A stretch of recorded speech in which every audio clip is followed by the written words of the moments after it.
The hard work trap. There's a downside to being a very good worker, a dependable, responsible worker. It's called the hard work trap. When you give so much to work, when you're indispensable, sometimes it scares management to promote you because they don't want to replace you because you're such a good worker.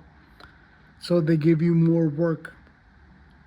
They'll say, "Good job, you're so close to moving up. You're almost there, just almost there." I was almost there for years and years and years.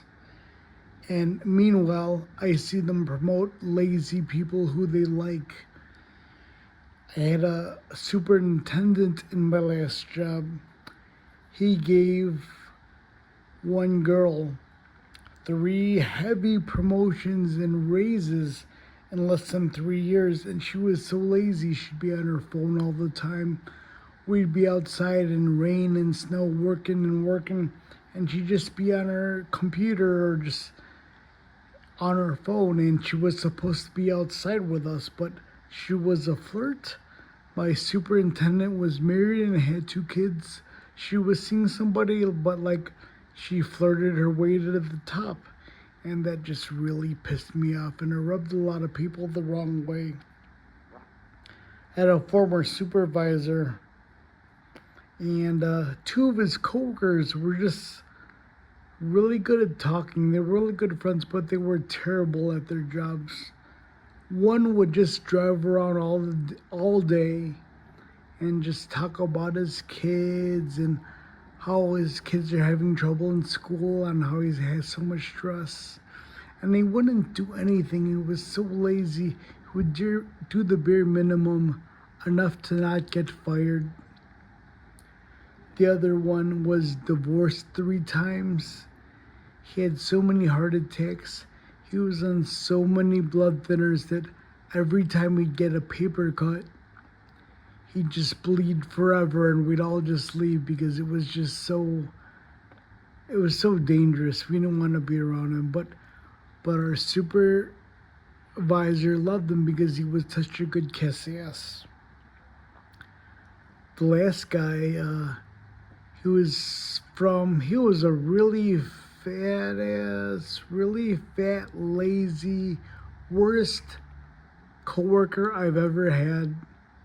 Not more than a high school degree, nothing about that, but he would just always play the race card.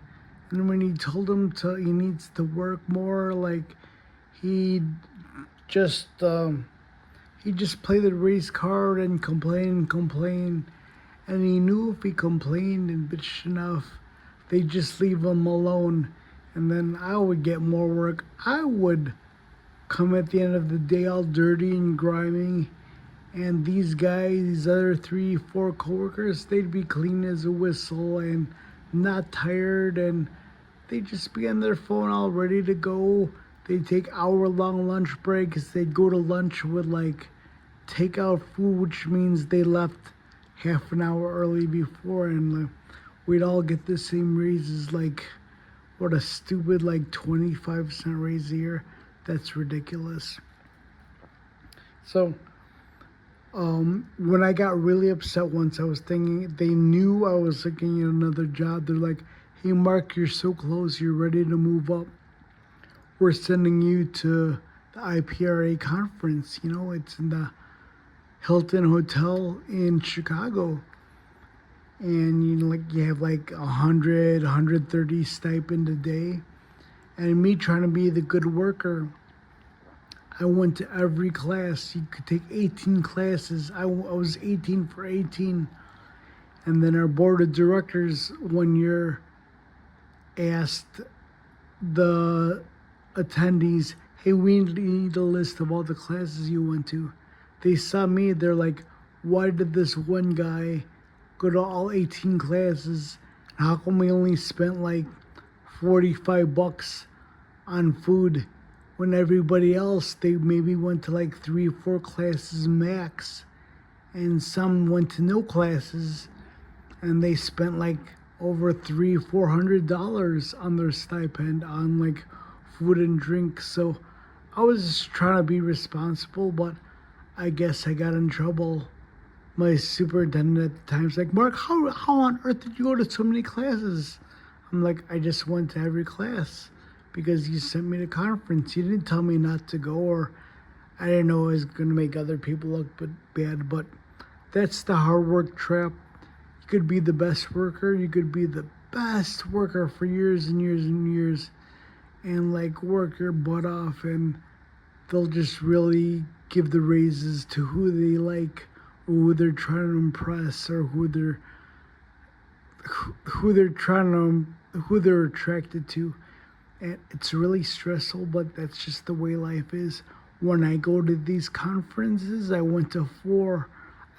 The amount of people like up at the bars at like 2 a.m. was crazy. Or like you'd see people like I'm not gonna name names, but like people not go to professional development classes and cheating on their spouses or significant others. And it was commonplace year after year. And it was really sad and pathetic. It would make me mad, but it was very motivating for me. But you know what? Even though I invested a lot of that money, all that stress, and I just kept quiet about it, it gave me a stroke. God sees everything. I didn't cheat, but like now I'm partially paralyzed and handicapped and out of a job. So that's what happens when you're a great worker. It's the hard work trap. Thank you for listening to me. Have a great day.